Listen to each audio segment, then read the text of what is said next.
Hey there, everybody. Happy solstice to you guys. Yay! Longer days. Sunlight. Yay!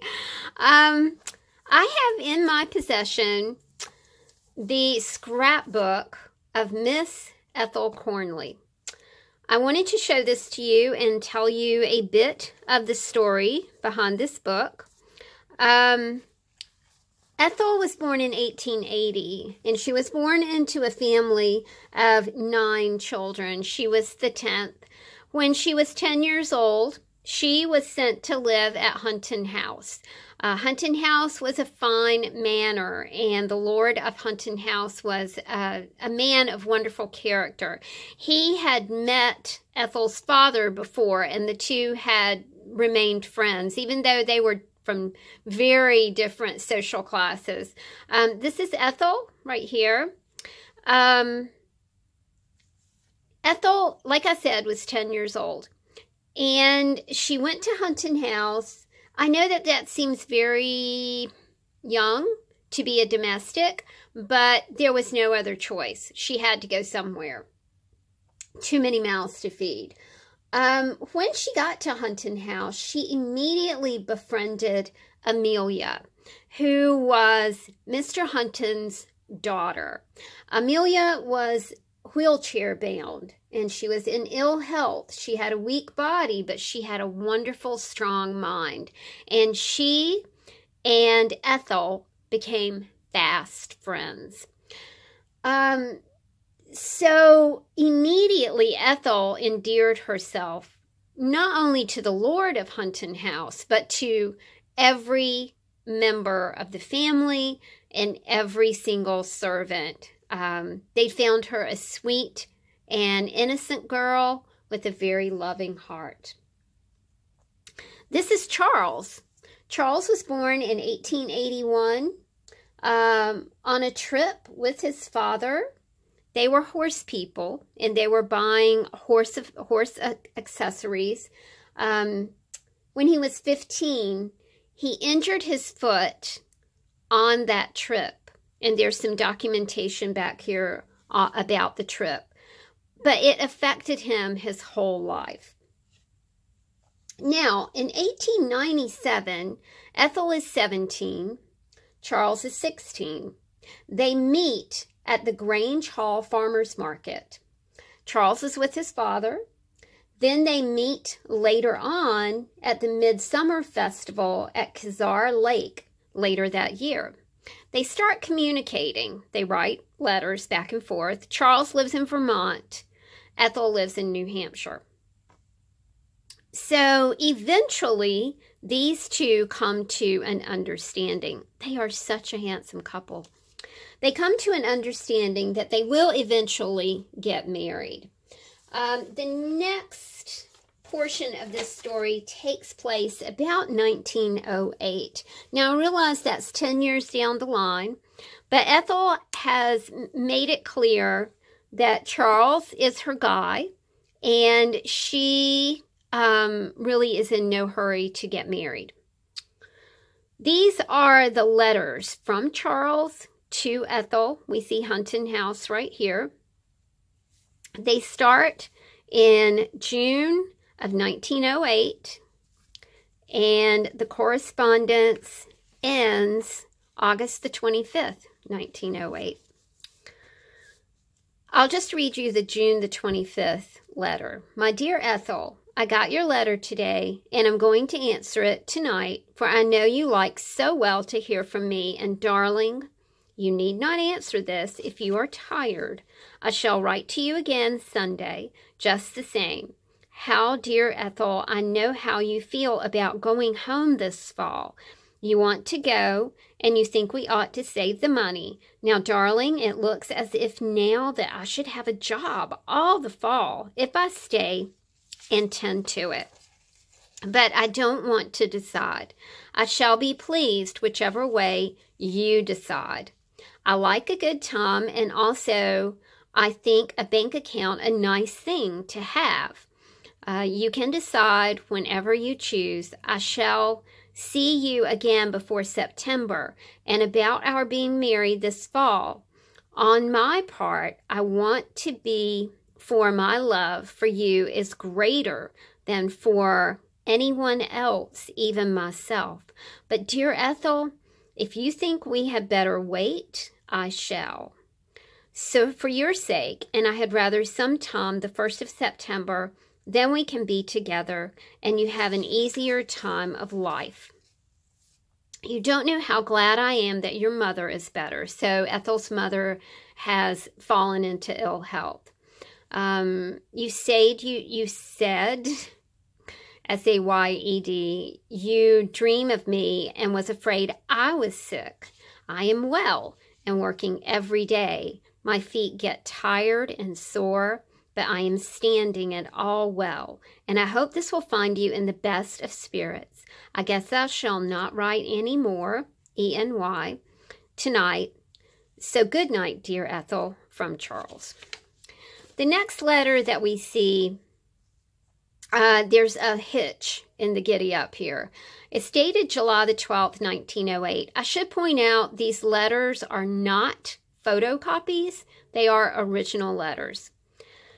My own dear Ethel, I will write to you again now. I cannot tell you any good news. I have lost my job and am going to stay at home a while. The reason I am not going back to Heartland is because the man that owns the farm insisted on having experienced help. Our boss carpenter got mad and is not going to do much more over there. He says he can work me here at Woodstock just a little later if my feet are so I can stand it. Just a little later if my feet are so I can stand it. They are not much better yet. I was down to Woodstock last night and got some medicine of the doctor, and he thinks it will help them. So, like I said, we've got a July the 12th letter right there. August the 16th, 1908. August the 23rd, 1908, and the last one is August the 25th. So we can see that Charles is having really big trouble with his feet, which for a man in, 1897, 1898, this is not a good thing because most men are physical laborers. We can also see from the letters that Charles is he's not a very good speller. But the thing about Charles is he is a master with numbers. And that is, that's why he was working with his father on the business trip where his foot was actually injured. I'm looking for my binder clip. I am not seeing it. Okay, where did it go? I'm not seeing it. Okay, we'll just go ahead and proceed. Ethel, being at Huntoon House, had seen a lot of the finer side of life. She had seen kings and queens, princes and princesses. She had experienced the world without ever leaving Huntoon House, and she truly loved it there. It was truly the only home she had ever known. She is, and we see in one of the letters here, I think it's this one, that she, let's see, this is where he lost his job.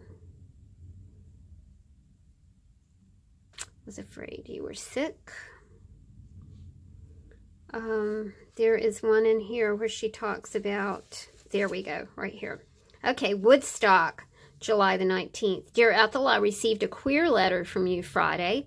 I have not got the one from Heartland yet. I am going over in a few days and get my things. I am at home, yet my feet are on the gain, and I don't think they will be so to lay me off this time. Papa has got drawn as a juror, so I guess I will stay another week. I don't understand your last letter. You say your dress has come, but you don't think you will ever wear it for a wedding dress.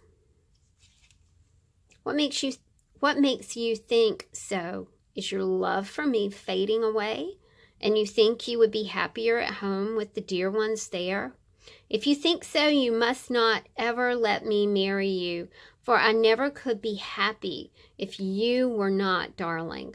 I know you care for me, and I am sure there is no girl that could take your place in my heart. Although it would be hard for me, but I don't think it would drive me to drink. So we see that Ethel is hesitant. It's not that she does not love Charles. It's that she, by experiencing her mother's illness, as well as the illness of her best friend Amelia, she has seen how illness impacts lives. And she's just very hesitant about getting married. She and Charles do get married. We see her brown wedding dress here. She has had to cut up some of her clothes to make them into other things, and that included her wedding dress. So we can kind of see how this is playing out financially. After the couple get married, they live with Charles's parents in Vermont. Charles continues to deteriorate, and Ethel is very sick for Huntoon House. She finally decides to ask for her job back and just explain the situation with Charles, that he cannot stand on his feet, and to see if she can seek her position again, as well as maybe find something for Charles. The master of Huntoon House is ecstatic to have her back, and Amelia is very ecstatic to have her friend back. So the couple rents a small dependency from the master of Huntoon House. Despite his weakness, Charles does his best to improve the dependency, and he is hired as a part-time accountant for Huntoon House. In 1910, Ethel loses a child. Charles has been confined to the bed, and he does sit up enough to do his accounting work, but he has really deteriorated. Amelia dies, who is Ethel's very best friend, her childhood friend. These events lead Ethel to begin collecting. Ethel's collection of choice is books, images, words, particularly foreign words, lace, buttons, anything that has fallen off a dress, a bead, a charm.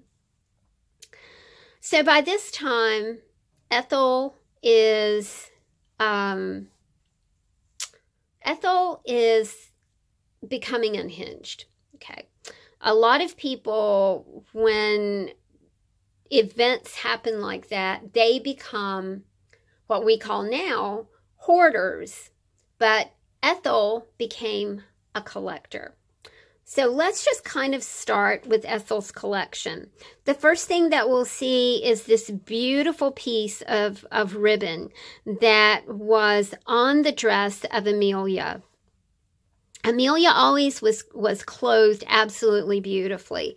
So when she died, this ribbon, a precious thing, came to Ethel. So she has used it as a closure for her book. This piece of fabric here was given to her by the housekeeper, as was this burlap feature here. This was initially a cushion at Huntoon House, but it was losing its gold leaf.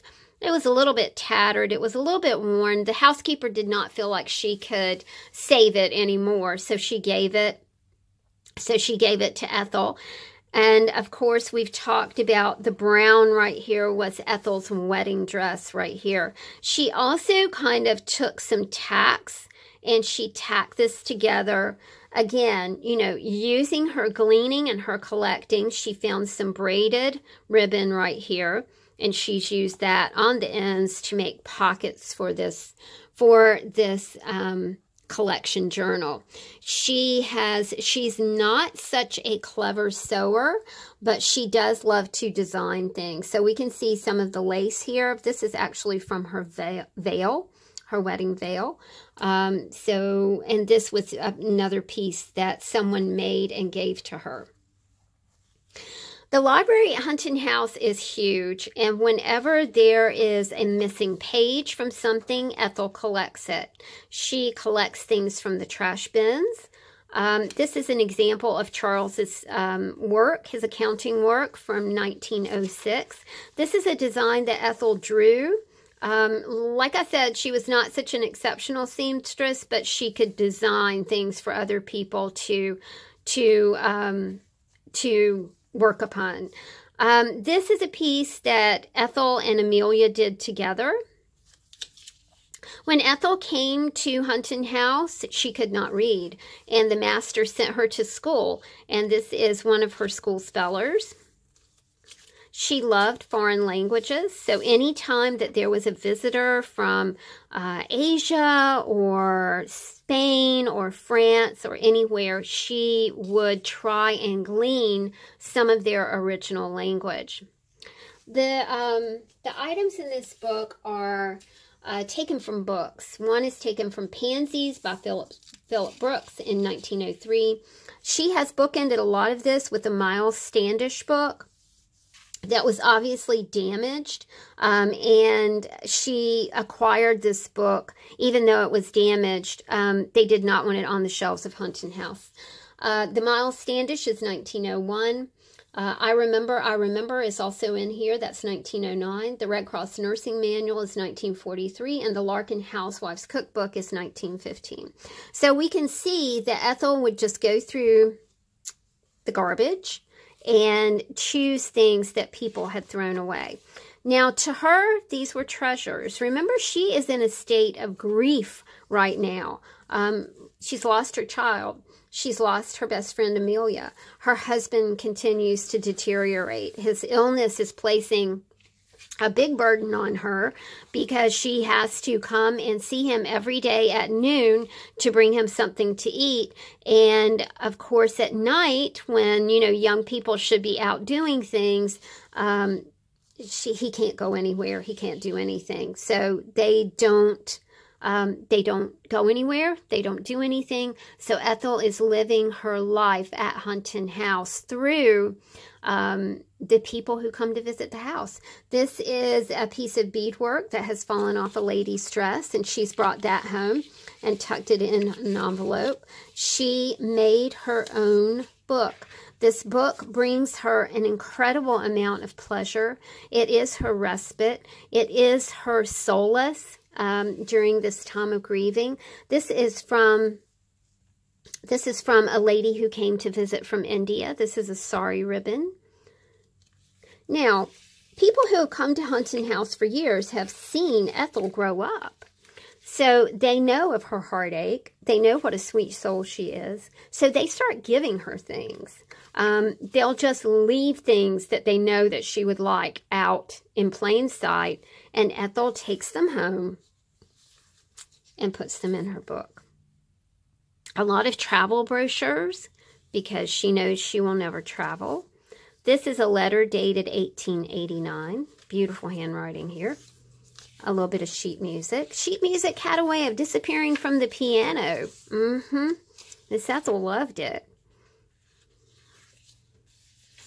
It's beautiful yellowed patina pages here. Japanese writing. She loved this image from Pomona, California. She was enchanted with oranges. So she loved this image. She thought it was so pretty, and it is very chippy and very worn. She had started reading about first aid care. So we think that this kind of is an indicator about how sick Charles is. She was not a cook, but she loved cookbooks. So the cook of the house gave her a little cookbook. These are things that she dug out of the trash. She loves dictionaries. German, Italian. More of her drawing here. The Taming of the Shrew. That's 1901 Shakespeare. Cards. She was very fond of cards, so she would just dig out cards. This is from 1940. She must have loved these dresses.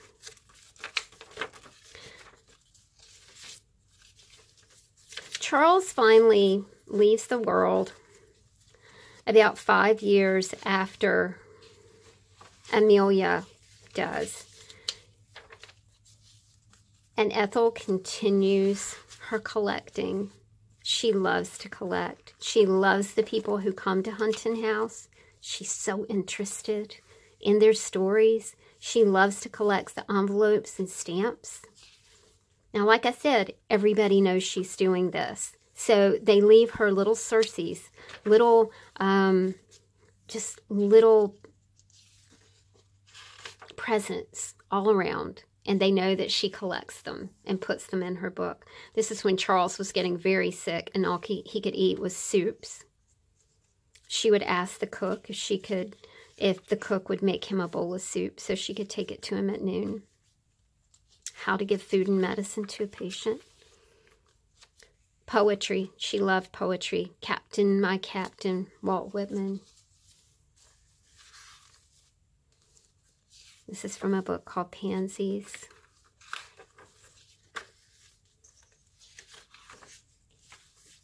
It's a very unique and beautiful collection. This is St. Paul's Chapel, 1913.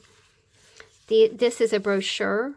I'm sorry, I think it's 1916 right here. Celebrating the 150th anniversary of the opening of St. Paul's Chapel in New York.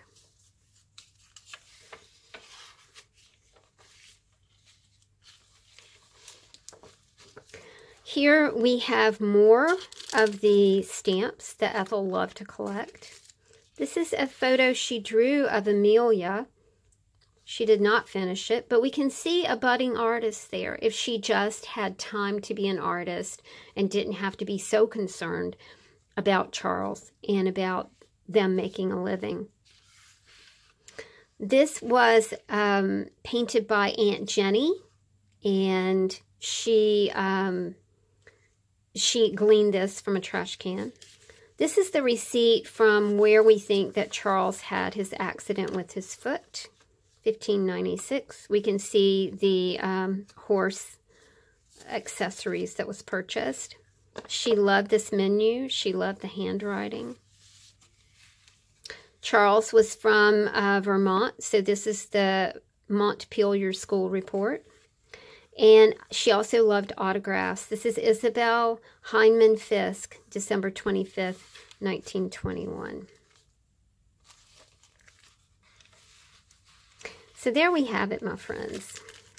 This sweet little story of Charles and Ethel. This is going in the shop a little later on today. I hope you guys enjoyed this. I'll talk to you soon. Thanks so much. Bye.